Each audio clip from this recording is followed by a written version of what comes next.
Let's see. Step one, check, the mic is on.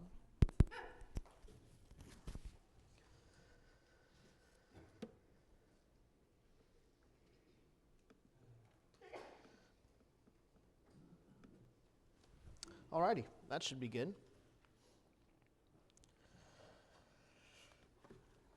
It's good to see everybody out this morning. I always love the opportunity. I take every opportunity I get to be able to speak. I enjoy it a lot. It's really good for me. I think my mic's pretty loud there, Daniel. Anyways, I do enjoy all the opportunities I get to speak. Like I said, it's good for me. The more I don't do it, the more I don't have the motivation to do it. So you get me here today, and I've already got another slot going for May. So I'm excited about that. A lot of the times recently, man, it's been bad. I'd sit down on the Saturday beforehand, just whip something up in 2 or 3 hours, and my goal is to try to not do that. I've been thinking about this since this topic I've been thinking about for like the past month. But I've been working on this lesson throughout the whole entirety of this week, so I'm excited to present it. I think it's going to be a good one. Something that's been on my mind. When you get in the depths of it, it can be a hard conversation, and maybe I might do a part 2 on that, maybe in May, but we're going to focus on more of a universal topic about it this morning. So we'll get into that here in a little bit. Once again, it's so good to see all of y'all. I look forward to the times we get to be together. And Saturday mornings is always a good time because all of us are usually here, and I really appreciate that. So I hope everybody had a good weekend. I know a lot of you ladies were probably here yesterday. I hope that ladies' day went very well. I was at the movie theaters last night, saw Star Wars Revenge of the Sith for its 20-year anniversary. That's my favorite movie of all time, so I was pretty geeked out last night. So I was a whopping 2 years old when it came out. Josh was over there, put into perspective. He's like, this is the only Star Wars movie, like the first Star Wars movie I saw when it came out in theaters. Now it's 20 years later. But he's a lot older than I am, so I don't quite feel that way yet, even though I'm like, wow, I'm to the ability where 20 years ago, I could say something came out 20 years ago and I was alive. So that's kind of weird for me. But anyways, we can get into the lesson. Or we can talk about my shirt first. My wife does not like this shirt.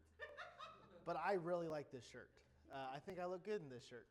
I think I got it back when we were dating when I was in college. The first time I wore it, she's like, I don't like that shirt. And I'm like, oh man, I like this shirt.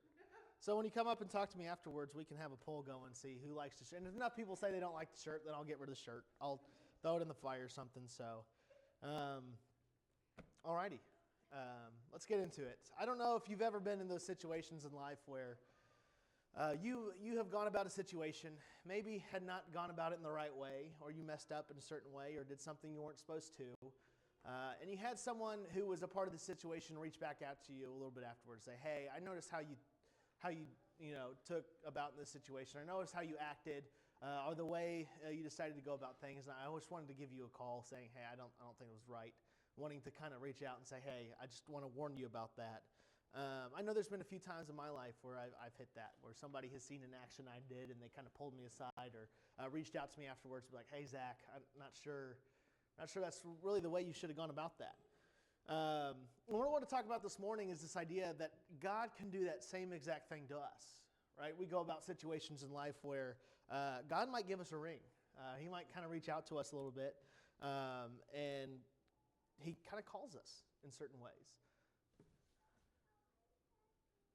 It worked. He kind of calls us out in certain ways, and when we become Christians, the Bible has a lot to say about the different callings as a Christian. I think I have 5 different examples here I want to go through today of different situations, different scenarios that God calls his people, God calls his children to act as people. And some of these situations are things I think we can plug in life experience with. A lot of these things I've had a story to go along with it to where I felt God was reaching out to me, God was calling me and saying, hey, remember what I said in this particular part, or remember what I've called my people to be. Zack, I don't think that's quite, I don't think it's quite the way you want to go about that. So that's what we're going to talk about today. God is calling. And what is he calling us to do? When we take on him, when we go under the water for baptism, become a Christian, devote our life to Him, what does He call us to do? And we have to ask ourselves the question, how will I answer that? How will I go about that? And how will I devote myself to that? So the first thing I want to talk about, the first story I have, takes me back to my freshman year of high school, a long time ago, freshman year of high school. And growing up, from kindergarten to 8th grade, I went to public school.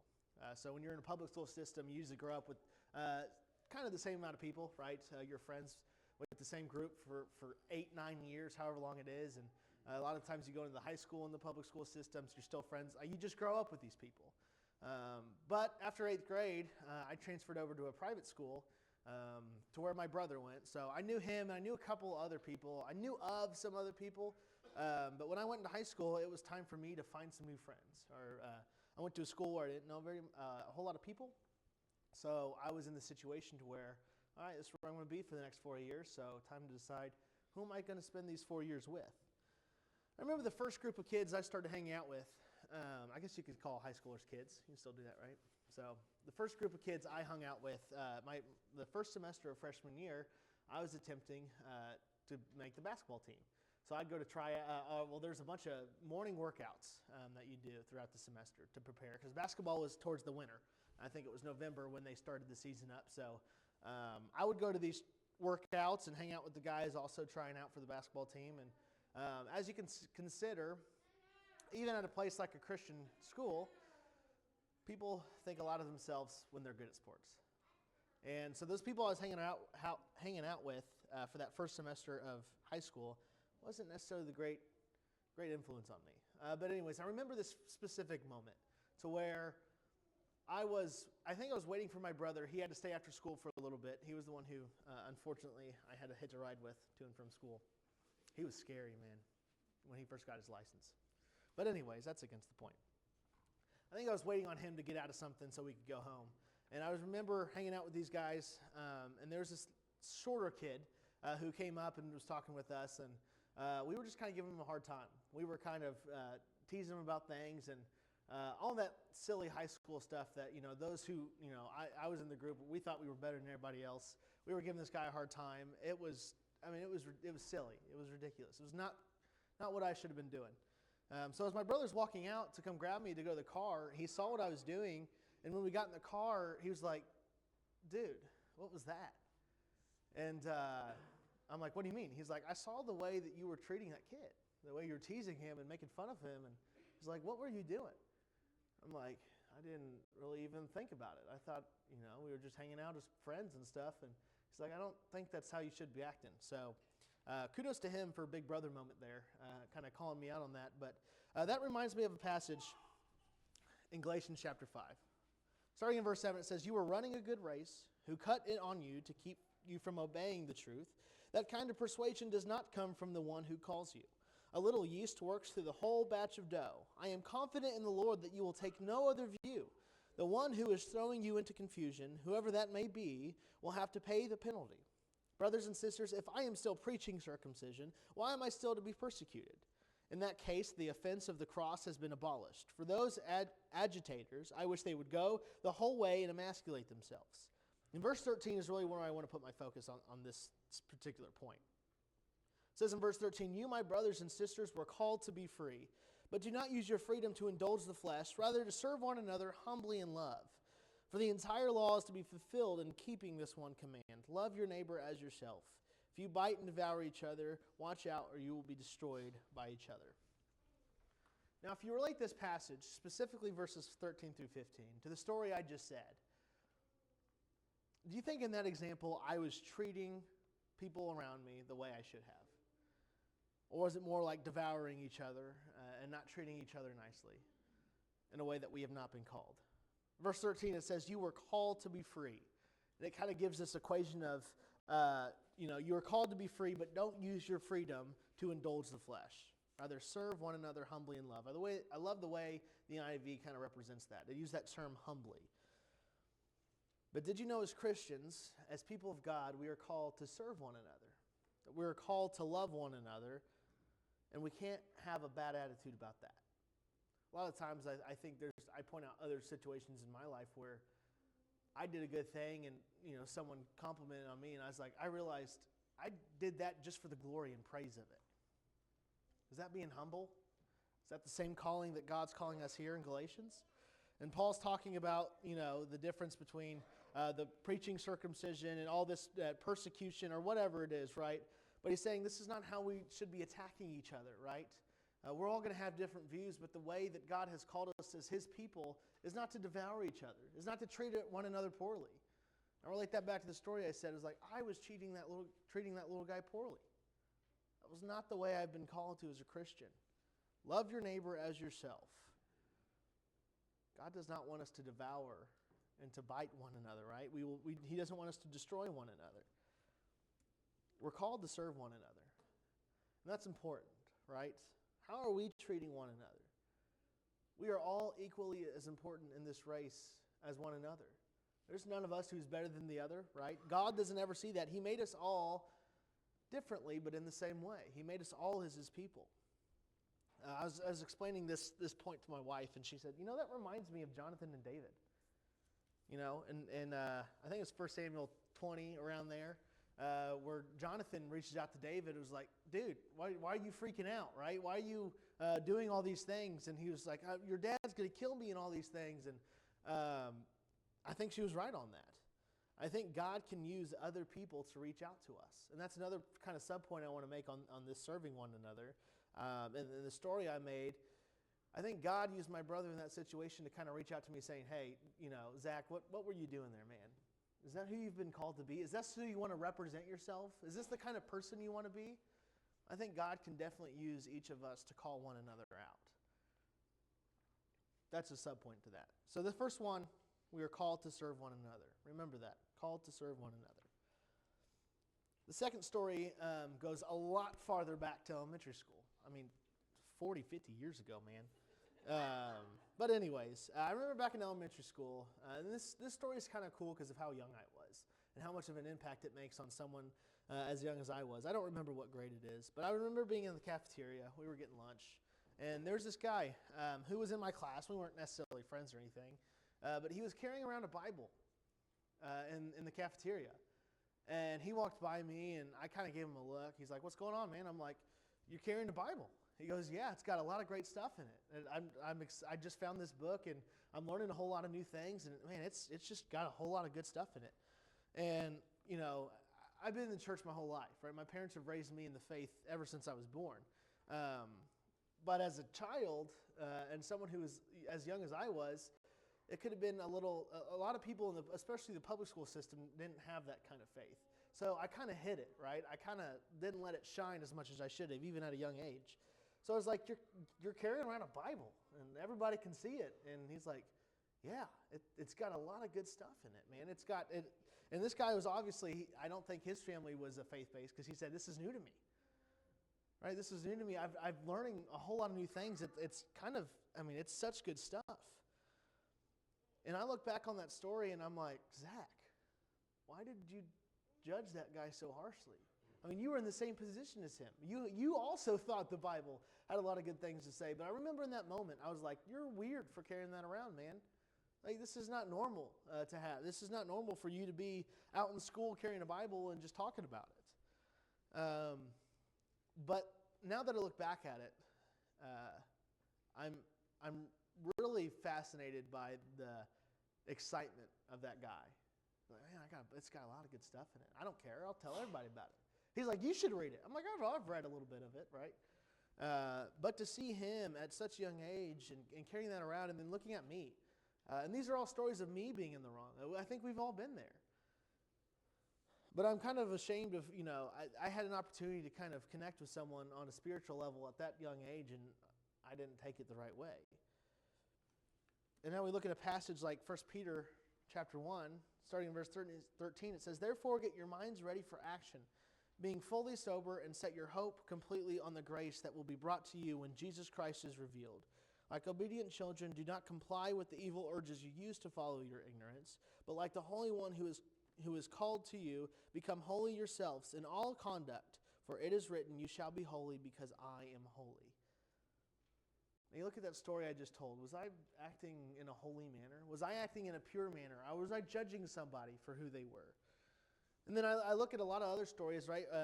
In this passage, it's asking us to be holy.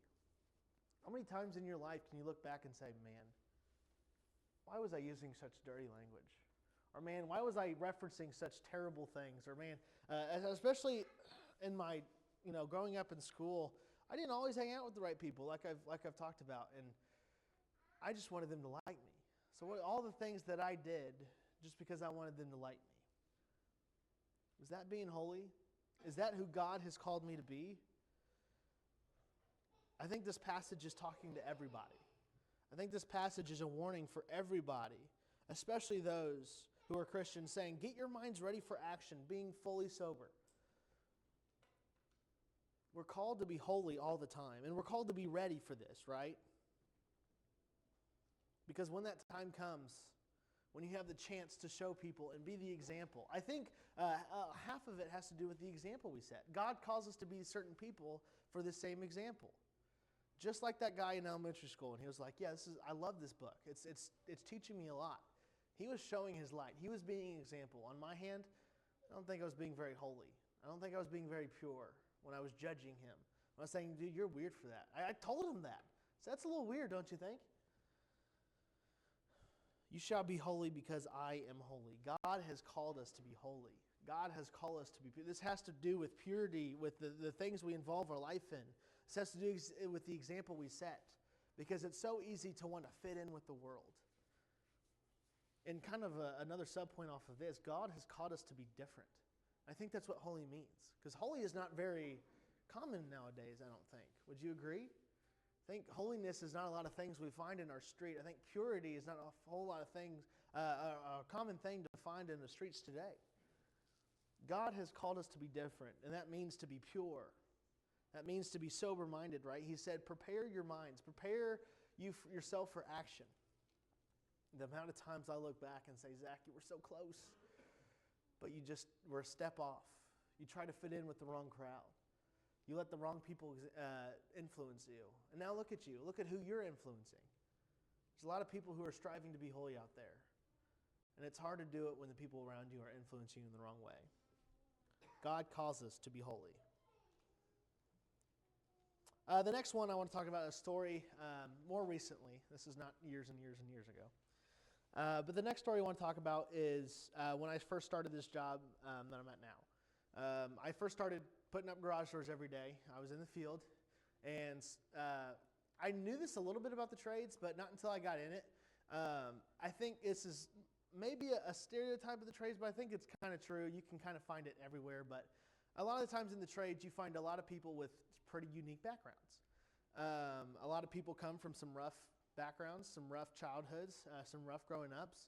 And I remember when I first started at Kaiko, and I was in the truck with one of the guys, and he was just kind of talking to me about his life and how everything was, going downhill, and just a lot of the stuff in his life was going wrong. And a lot of that was because he wasn't making the right decisions. And I'm excited for this one because this is finally a story where I kind of stepped in and I felt like I did what I was supposed to do. So this is one of those days. I hated this about working in the field is sometimes you get off at 2 and it'd be a great day. Sometimes you'll be driving home at 8 and the sun's going down. This is one of those days where I was in Kentucky putting up 4 big garage doors with 2 other guys. So it was a long day. We were driving back. It was probably 6 or 7 maybe, and he was just telling me all these things. I'm like, man, it's been a rough day. I have to go home to all these problems and all this. And this was one of the first times in my life where I just kind of put all my feelings aside except one and said, you know what I think would help with that? Let me share. I don't have a whole lot of experience with what you're going through. But I said, I do have a whole lot of experience with my relationship with God. And I know that all the little things that I've gone through in my life and all the things that I've struggled with, He has pretty much taken care of for me. Now, I had to do a lot of work, right? It's not something that you can just let Him do Himself. But God will change your life. But all these things you're talking about won't necessarily go away with a snap of a finger, but He will help you through them. He will guide you through it. I said, this is all the advice I can give to you. Once again, I don't know a whole lot about what you're going through. But I told him, it's like, if you find God, I asked him, it's like, do you believe in God? He's like, yeah, I do.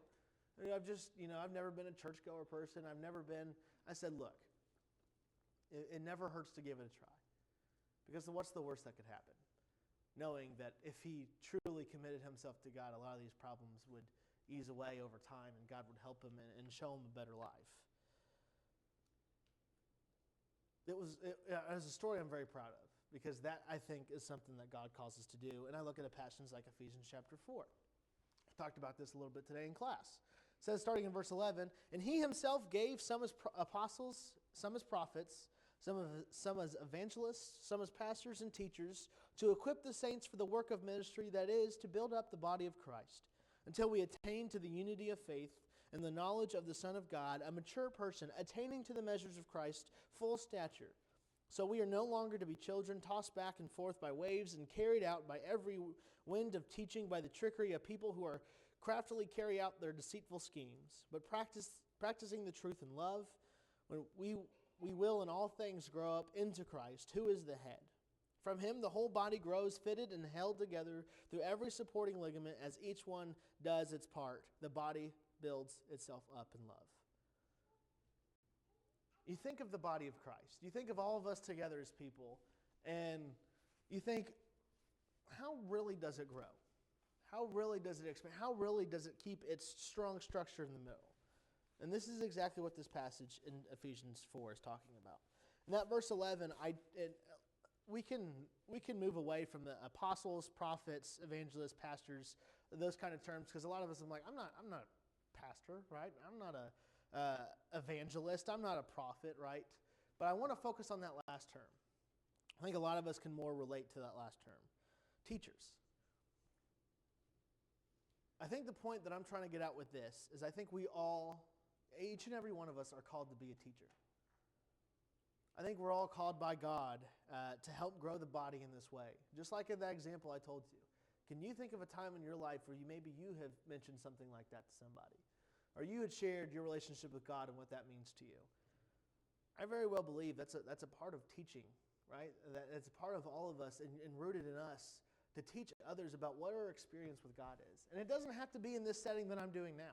Right? That's kind of what I'm trying to get away from. You don't have to be in a public setting. You don't have to be a preacher. You don't have to be all this and that. But I think we are all called to share the gospel. I think we are all called to share our experience. And that's what it is. That's what I shared with this guy at work. It wasn't like I wasn't pounding him with all these scriptures, and I wasn't pounding him saying everything he's doing is wrong. I was sharing my experience about my relationship with God. And that's, I think, a life-changing event. Because I think people can get scared of, oh, this person knows so much and he's pounding me with scriptures and all these kind of things.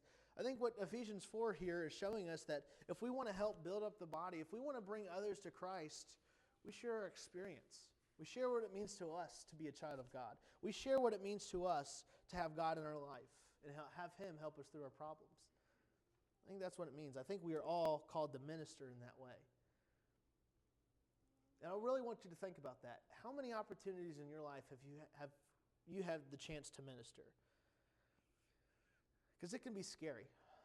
I admit that. It can be really hard to share your faith to other people, especially those who don't have a faith. But what I want to share this morning is it's never supposed to be easy. It was never meant to be a walk in the park to be able to share our faith. But I think God has called us to do it. I think if we want others to join this road that we're on, I think if we want others to join the journey, we have to look at ourselves and say, what all opportunities do I have to share the gospel? What all opportunities do I have to share my experience with God? It's an experience. And it's something that should mean something to us. Have you ever heard someone talk about something that they're very passionate about? It kind of gets you going. It kind of gets you excited about it. That should be the attitude we have. I think God is touching all of our hearts. And in these moments, I think God is sending us a quick text, right? A quick buzz saying, hey, this is your opportunity. Go for it. I think that's God calling in those moments. I want you to think about those moments, those opportunities you've had a little bit there. God's call. Because I know it can sound weird to say, man, I have to minister. Does it ever sound weird to you, that term minister? We all have the chances to do it. So are we taking the opportunity to listen to the call of God in that moment? Just share what your experience means to you, right? Okay, let's move on to the fourth one. Just to reiterate, we've talked about service, right? The call to service, call to holiness, and call to ministry. This next one I don't have a story about. But I have a statistic I looked up on the internet.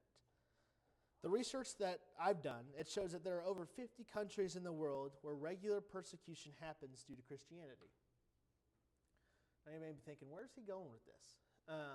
But I know, remember a lot of times growing up in our Bible classes or different classes we went in, the different sermons or just talking with different people or seeing the news around the world. A lot of people don't have it as good as we do here in this country. There are a lot of people in this world who are being persecuted, who are not even allowed by their country to have a faith in God. And you think about what they go through. You think about the strength it takes to be able to, a lot of people are doing it in secret. A lot of people are trying to, on the down low, have this faith in God, and then when it's revealed, to stay strong in that and suffer the consequences for that. And this next one can be a little interesting as well. Because I think it's something that a lot of us haven't really understood and haven't really went through. But I look at a passage like 1 Peter chapter 2. Starting in verse 18, it says, "Servants, be subject to your masters with all respect, not only to the good and the gentle, but also to the unjust. For this is a gracious thing. When mindful of God, one endures sorrows while suffering unjustly. For what credit is it if, when you sin and are beaten for it, you endure? But if when you do good and suffer for it, you endure, this is a gracious thing in the sight of God. For to this you have been called, because Christ also suffered for you, leaving you an example so that you might follow in his steps. He committed no sin, neither was deceit found in his mouth. When he was revealed, he had no revile in return. When he suffered, he did not threaten, but continued entrusting himself to the one who judges justly. He himself bore our sins in his body on that tree, that we might die to sin and live to righteousness. But his wounds you have been healed, for you were straying like sheep, but now have returned to the shepherd and overseer of your souls." How many in here can say that they have suffered for God? Truly suffered, right? I think we can look back at that time when I was giving that kid a hard time about carrying a Bible around. I think that's kind of the level of suffering we may kind of go through, especially in this country.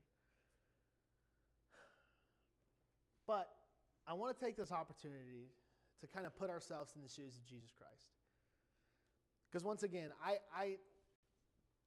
our life is not over yet. I don't know what's to come in these next few years, whatever that may be, whatever suffering may come. But I think universally in this country, for those here, it's not very common to suffer like some have suffered, especially those in the other countries like I've talked about. But let's put ourselves in Christ's shoes. Talk about suffering, right? 1 Peter here quotes Isaiah 53, talking about the suffering he went through, right? This perfect human being, he did no wrong to anybody, right? We just talked about, and Andrew led us through a memorial feast of exactly what he did for us. This guy he'd done nothing wrong, but he suffered for us. And when he suffered, he didn't threaten by entrusting himself to the one who judges justly. That's suffering. And why did Jesus suffer the way that he did? Because God called him to suffer. And it says here in this passage that we are called for the same thing. In verse 21, for to this you have been called, because Christ also suffered for you. We are called as Christians to suffer. Christ led that example for us, though. And once again, this is a hard one. I wanted to put this in here, but I wasn't sure exactly how I should talk about it. But at the end of the day, I think I can revert back to Christ. As this passage is showing us, that look at how he suffered. God called him to do this, and he did this, right? He committed to it, and he suffered the way he did. And I relate that to those who are actually suffering in this world. I think there are people in this world dying for God. Just as Jesus died for us, there are people in this world who will die for him. And I kind of want to put this thought in our minds that if the opportunity comes our way, if we are put in the same situation, where is our mind at? Are we prepared to suffer in the same way that these other people are suffering? Are we prepared to suffer in the same way that Christ has suffered for us? And what God is kind of teaching us here is that we have to be prepared for suffering. But even if it is just people giving us a hard time for our faith, that's not easy as well. But we have to stand firm to that. God has called us to this suffering. But it's a good kind of suffering. Remember that. It's a good kind of suffering. When he has called us to suffer, it's not necessarily in a bad term. Like it said there in 1 Peter, this is a glorious kind of suffering to God. I'm beat up about this, Pat. I don't know how to relate. It's so hard to relate to because we have it made. We have it made, and we don't ever have to endure stuff that other people are going through, and it makes me feel bad, honestly, on a certain level. Because we are all the same in the eyes of God, and there's brothers and sisters that we have on the other side of this world who are suffering far more than we could ever imagine. But then you think of Jesus and what he did for me. That makes me feel even more bad. Because I don't know why he did that for me. But at the end of the day, I do know why he did that for me. He suffered because God called him to a better calling. We are all called to suffer, as hard as it may be to understand, but it's a good kind of suffering. But there's hope in this. There's hope in this. I want to talk about this passage in Romans chapter 8. This kind of leads from suffering. I put these in an order that I think the order was purposeful on it, to go from suffering to this one. But we look in Romans chapter 8. It says in verse 18, "For I consider that the sufferings of this present time are not worth comparing with the glory that is revealed to us. For the creation awaits with eager longing in the revealing of the sons of God. For the creation was subjected to futility, not willingly, but because of him who subjected it, in hope that the creation itself will be set free from its bondage to corruption and obtain the freedom of the glory of the children of God. For we know that the whole creation has been groaning together in the pains of childbirth until now. And not only the creation, but ourselves, who had the first fruits of the Spirit, groan inwardly as we wait eagerly for adoption as sons, the redemption of our bodies. For in this hope we are saved. Now hope that is seen is not hope. For who hopes for what he sees? But if we hope for what we do not see, we wait for it with patience. Likewise, the Spirit helps us in our weakness, for we do not know what to pray for as we ought. But the Spirit himself intercedes for us with groanings too deep for words, and he who searches the hearts knows that it is the mind of the Spirit, because the Spirit intercedes for the saints according to the will of God. And we know that for those who love God, all things work out together for good. For those who are called according to his purpose, for those whom he foreknew, and he also predestined to be conformed to the image of his Son, in order that he might be the firstborn among many brothers. And those whom he predestined, he also called, and those whom he called, who also justified, and those whom he justified, he also glorified." So it talks about this suffering, right? Here in this passage of Romans, it talks about the suffering that we endure, but it cannot be compared to the amount of glory that is coming our way. If we suffer for God, it's saying the glory is uncomparable. It's far more better than we can ever imagine. It's almost like the suffering is worth what we're about to endure in the afterlife. But do you know here at the end when it talks about the calling, right? Those whom he predestined, he also called. What is this calling for? This is what God calls us for a bigger purpose. This is what it's all about. God has called us all to glory. I'll stand firm in that. God has called us all to glory. There's a reason He's called us all to be His sons. There's a reason He's all put us together. There's a reason He asks us to live the life that we live, because He calls us to glory. God has a plan for all of us. We are all valuable in His sight. Each and every one of us are special to Him. Do you know that this calling means that you're valuable? Do you know that this calling means that you mean something and you're here for a reason?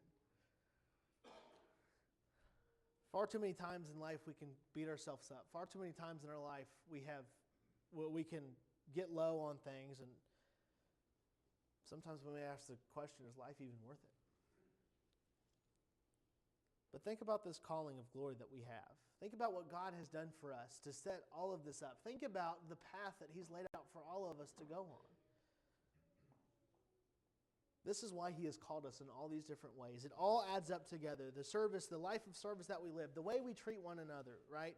The way we have to represent ourselves, the way we're called to be holy and pure, the way we're called to teach others about Christ, the way we're called to minister, the way we're called to suffer, the way we're called to put ourselves out there no matter what the circumstance is, the way we're called to one day see Him face to face and understand the glory that He has laid out for us.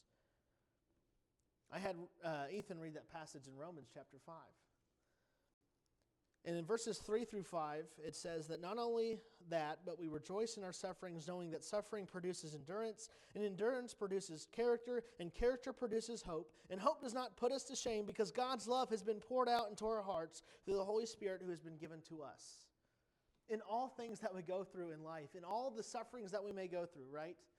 And that's where I wanted to go with the sufferings. That life is not easy. And even though we don't have to physically suffer like some people do in this world, we have to live an uneasy life. We have to go through things that are difficult. We have to go through things that maybe we don't even understand how to get out of. Those may be sufferings to us. But like verse 3 says, that we rejoice in our sufferings, knowing that suffering produces endurance, and that endurance produces what? Character, and that character produces hope. Raise your hands if you've ever felt like there was no hope before in life. I've been there. I've been in instances where I don't know what's next. Raise your hand if you found Jesus Christ after that. Raise your hand if you understand that the sufferings that you went through produces hope, and that there is hope. I think a lot of us have been there. There is hope in everything we do because God has called us all to be different. God has called us all to a different calling. So if He's calling, how will you respond? And maybe a better question, what does this mean to you? How does this change your perspective on life? How does this change the way you may go about certain situations? I'm pretty bad at answering my phone sometimes. A lot of people send me texts, good luck, I may not text you back. But I think this is a call. When God rings our phone, when God reaches out to us, this is something we have to respond to. So the message I have for you today, talking about the service, talking about holiness, talking about ministry, suffering, and the glory and salvation that God has called us all to. Know that you are special. Know that God calls you every single day. And also know this, know that God chose you to be here. You're here for a purpose. You're here for a reason. You're here because He wanted you here. And do you know where else He wants you? At the end of the day, when He calls you home, He wants you to be in the right place to where He can bring you back home. He's promised us that Jesus will come back for us. And I think the one thing Jesus wants most of all is for us to go home with Him. Where's your life at today? All these things that maybe we're struggling with, how are we going to go about it differently? How are we going to trust in God more? And how are we going to understand that the call that He has for us brings hope beyond all measure, brings hope that there is better for us in life? What does this mean to you? What does it mean to you? What does your relationship mean to you with God? If you need any help with this, we are here for you. If you need to come up to the front and have a quick little chat, or if you need anything throughout the week, we're available. That's who we are. We talked about growing the body. When you become part of the body, you are given resources that are never ending. You're given resources that are always available to you. So if you need anything, please. I know we do this every Sunday. I know after every lesson we give this invitation. And for the longest time, I had a traditional view on it. Well, not just a traditional thing that people do, just to have the invitation. It actually means something, though. This is a time that if you need us, please, we're here for you. All of us are here for you. Look around. You have a family that will never fail you. I pray that they will never fail you. Under God, we're all together and here for each other. So if you need anything, if you need any help with this, if you're struggling with what God is calling you to do, read the Scriptures, get with us, and find Him. If you need anything, please, once again, let us know as we stand and sing.